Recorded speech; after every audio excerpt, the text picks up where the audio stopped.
Vamos a trabajar en quinto año con la química orgánica, que es totalmente diferente a la química de primero y segundo año. Clases número 1, con tu profesora Fanny Mendoza.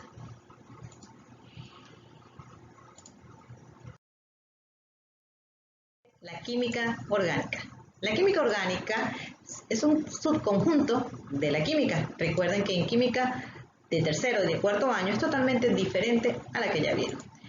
Ella trabaja con compuestos de carbono que están unidos a través de enlaces covalentes. Estos enlaces covalentes son generalmente muy importantes porque generan múltiples reacciones de gran interés. La química orgánica estudia la estructura de esta materia a través de técnicas de elucidación estructural. La determinación de estas estructuras orgánicas en química se hace por medios de métodos espectroscópicos. Estoy segura que lo han oído. Además de estudiar la síntesis de compuestos, estos compuestos de carbono son diseñados con métodos muy eficientes. También se encarga del estudio de la reactividad.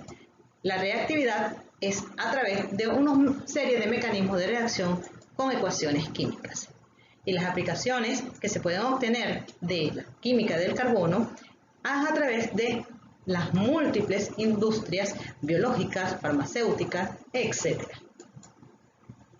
Podemos también contener otros elementos además del carbono como su elemento principal. Tenemos el oxígeno, el azufre, X significa los halógenos, que son cloro, bromo, yodo y flúor, el fósforo y el silicio.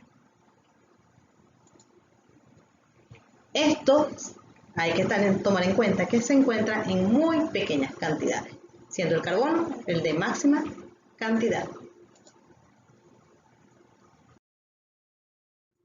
Ahora bien, ¿cuál es el origen de estos compuestos del carbono? Si retrocedemos un poco, partimos de lo que aquellos compuestos que supuestamente son aquellas sustancias que arden y las sustancias que no arden, como el agua, la arena o la piedra. ¿Qué pasa con esto? Su estudio parte de lo que es la combustibilidad. Veamos. Las sustancias que arden se clasifican como organismos vivos. Antes se comentaba que eran organismos vivos, mientras que las que no arden se decía que eran parte de la química de los compuestos del carbono.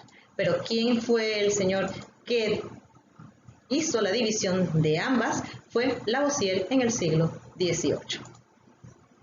Este señor también nos habla de los tratamientos energéticos que sufría la materia en ese entonces, y fue Berzelius en 1807 cuando habla de la fuerza vital, que había una fuerza vital que hacía la diferencia entre los organismos, y él clasificó las sustancias orgánicas de las sustancias inorgánicas de las sustancias orgánicas. Nos hablaba de las sustancias inorgánicas, decía que estas pueden ser sintetizadas en orgánicas, pasar a inorgánicas, pero que se encuentran en todas partes.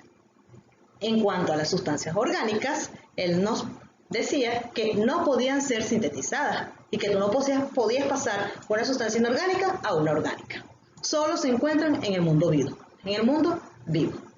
Luego viene un señor llamado Frederick Wohler en 1828. Él hizo un descubrimiento muy importante, que es la síntesis de la urea a partir del cianato de amonio. Él le da el verdadero origen a lo que es la química orgánica. Luego avanza un poquito en el tiempo y es el señor en 1845, Adolf Wiener, quien junto con Hermann Kolbe, que hacen un pronunciamiento muy importante. ¿Y cuál es? Sintetizaron ácido acético a partir de sus elementos que lo componían. Más adelante se nos presenta el señor Marcellin Berthelot, 1850. En este año, Marcellin efectuó la síntesis de unos compuestos y luego finalizamos con que Kekulé en 1861 establece la diferencia entre la química orgánica y la química inorgánica. Abrimos paso.